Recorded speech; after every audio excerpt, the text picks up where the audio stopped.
Hello bachcho, let's read the question. The question says, AB is a current carrying conductor in the plane of the paper as shown in the figure. What are the directions of the magnetic fields produced by it at point P and Q?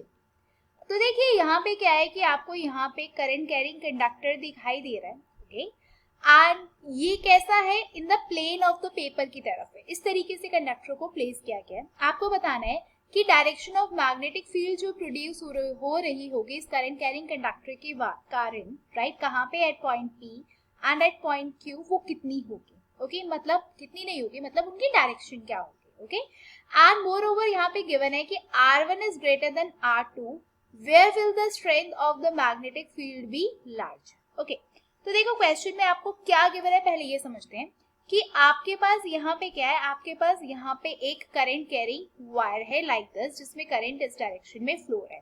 अब एक point है P और एक point है Q। आपको पता है जब भी करंट फ्लो होता है किसी भी कंडक्टर के थ्रू, तो वो अपने अराउंड क्या सेटअप करता है, अपने अराउंड एक मैग्नेटिक फील्ड सेटअप करता है। तो आपको बताना है कि direction of magnetic field eight point P कितनी होगी and direction of magnetic field eight point क्या होगी। फिर बोला गया है कि R1 जो है ग्रेटर देन R2, मतलब जो पॉइंट P है वो ज्यादा दूर है as compare to point Q। तो आपको बताना है कि स्ट्रेंथ ऑफ मैग्नेटिक फील्ड जो है वो कहाँ पे लार्जर होने वाली है एंड क्यों होगी, ऑब्वियसली इस पे भी हम डिस्कस करेंगे। तो चलिए स्टार्ट करते हैं हमारे सोल्यूशन के साथ। एंड सोल्यूशन स्टार्ट करने से पहले हमारे लिए सबसे इंपॉर्टेंट है ये समझना कि इस पर्टिकुलर क्वेश्चन में हम कौन सा की कॉन्सेप्ट जो है हम यूज करने वाले हैं। तो देखिए इसमें क्या है, आपसे पूछा गया है कि डायरेक्शन ऑफ मैग्नेटिक फील्ड क्या होने वाली है। And direction of magnetic field निकालने के लिए हमारे पास एक रूल होता है, वो कौन सा होता है, that is your Maxwell's right hand thumb rule. Maxwell's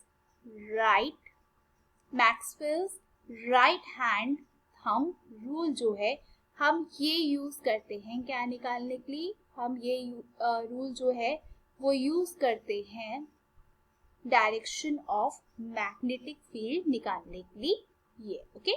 now अब बात करते हैं कि Maxwell's right hand thumb rule basically है क्या। तो देखिए Maxwell's right hand thumb rule में क्या बोला गया है कि आपको क्या करना है, अपने राइट हैंड में क्या करना है, करंट कैरिंग वायर को होल्ड करना है सच दैट आपका जो थंब है राइट हैंड का वो किस डायरेक्शन में पॉइंट कर रहा है, तो वो डायरेक्शन में पॉइंट कर रहा है करंट की, ओके। मतलब आपका जो राइट हैंड का जो थंब है वो किस डायरेक्शन में पॉइंट कर रहा है, in the direction of current. तो जिस डायरेक्शन में आपकी जो फिंगर्स हैं, जिस डायरेक्शन में आपकी जो फिंगर्स है वो इंसर्कल करेंगे किसको, जिस डायरेक्शन में आपके फिंगर इंसर्कल करेंगे किसको, इंसर्कल्स द वायर, तो वही हो जाएगा हमारा क्या, वही हो जाएगा हमारा direction of magnetic field, that will be the direction of magnetic field, okay. समझ में आया क्या बोला गया यहाँ पे कि आपको क्या करना है, अपने राइट हैंड में करंट कैरिंग वायर होल्ड करनी है किस तरीके से, सो दैट आपका जो थंब है वो किस डायरेक्शन में पॉइंट करे, in the direction of current. तो जिस डायरेक्शन में आपकी फिंगर्स इंसर्कल करेंगे किसको, वायर को, वही बताएगा हमें कि डायरेक्शन ऑफ मैग्नेटिक फील्ड क्या होगा, ओके। नाउ अब हम बात करते हैं क्वेश्चन के ऊपर आते हैं, क्वेश्चन में देखते हैं आपसे क्या पूछा गया था। अब देखो क्या है, अब यहाँ पे पॉइंट है P, डायरेक्शन ऑफ करंट है आपके पास ये, तो आपने जब यहाँ पे Maxwell's right hand thumb rule लगाया एंड आपने इसमें जो करंट कैरिंग कंडक्टर है उसको क्या एज्यूम किया है, आपने इसमें एज्यूम किया है कि वो क्या है, the plane of the paper to be the plane of the conductor. जैसे प्लेन ऑफ द पेपर है वही आपका प्लेन ऑफ द कंडक्टर है।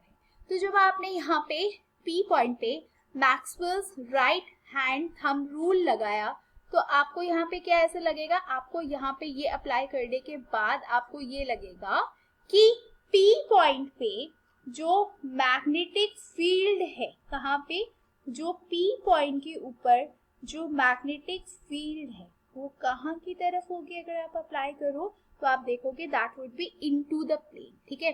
तो P पॉइंट पे कहाँ होगी मैग्नेटिक फील्ड, कहाँ होगी, इनटू द प्लेन, प्लेन की तरफ, into the plane, right, into the plane. Okay, and आप इसको कैसे डिनोट करते हो, इस तरीके से आप डिनोट करते हो. मतलब पी पॉइंट पे जो मैग्नेटिक फील्ड होगी वो क्या होगी, magnetic field would be into the plane. Okay, and अगर आप सेम चीज यहाँ पे क्यू के साथ अप्लाई कर रहे हो तो आप क्यू पॉइंट पे क्या देखोगे, आप क्यू पॉइंट पे देखोगे कि इस पॉइंट पे जो, अगर आप Maxwell's right hand thumb rule लगा रहे हो तो आप देखोगे जो मैग्नेटिक फील्ड होगी इस पॉइंट पे वो किस डायरेक्शन में होगी, that would be out of the plane of the paper. Out of the plane, that would be out of the plane of the paper, out of the plane of the paper. Okay, and अगर आपको इसको symbolically represent करना है तो आप इसको कैसे करोगे, ये डॉट एंड देन इस तरीके से, राइट. तो ये क्या डिनोट कर रहा है, ये डिनोट कर रहा है आपका direction of magnetic field eight point Q. Okay, now ये एक पार्ट हो गया हमारा. अब आते हैं हमारे नेक्स्ट पार्ट पे. अब देखो नेक्स्ट पार्ट पे आपसे क्या पूछा गया है, नेक्स्ट पार्ट पे आपसे यहाँ पे ये पूछा गया है कि जो R1 है that is greater than R2. क्या बोला गया है यहाँ पे, जो R1 है that is greater than R2, right. इसका मतलब आप यहाँ पे ये बोल सकते हो कि जो P पॉइंट है आपका, जो P पॉइंट है वो कैसा है, P point is father, P point is farther as compared to point Q, as compared to point Q. अगर आप P and Q का डिस्टेंस अगर आप कंपेयर करो तो आप देखोगे जो P पॉइंट है वो कैसा है, दूर है, राइट. एंड आपको एक चीज बहुत अच्छे से पता है क्या, कि आपकी जो स्ट्रेंथ होती है, किसकी, स्ट्रेंथ ऑफ मैग्नेटिक फील्ड जो होती है आपकी, स्ट्रेंथ ऑफ मैग्नेटिक फील्ड जो होती है आपकी, ये कैसी होती है, that is inversely proportional to what, that is inversely proportional to distance. मतलब अगर डिस्टेंस ज्यादा है तो स्ट्रेंथ ऑफ मैग्नेटिक फील्ड क्या हो जाएगी, कम हो जाएगी. अब देखो P पॉइंट जो है वो क्या है आपका, दूर है, as compare to what, as compare to point Q. तो अगर वो पॉइंट Q के कंपैरिजन में अगर आप यहाँ पे देखो तो आप देखोगे R1 is greater than R2. इसका मतलब क्या है कि स्ट्रेंथ ऑफ मैग्नेटिक फील्ड जो है वो कहाँ पे ज्यादा होगी, स्ट्रेंथ ऑफ मैग्नेटिक फील्ड आपकी R2 पे ज्यादा होगी as compare to the R1. तो आप फाइनली यहाँ पे क्या लिखोगी, strength of magnetic field, strength of magnetic field at कहाँ पे, at R2 is larger than the strength of magnetic field, is larger than the strength of magnetic field at R. Okay, clear है. तो यही पूछा गया था आपसे इस इंटायर क्वेश्चन में. Okay, so I hope you all have understood the question well. All the very best and thank you.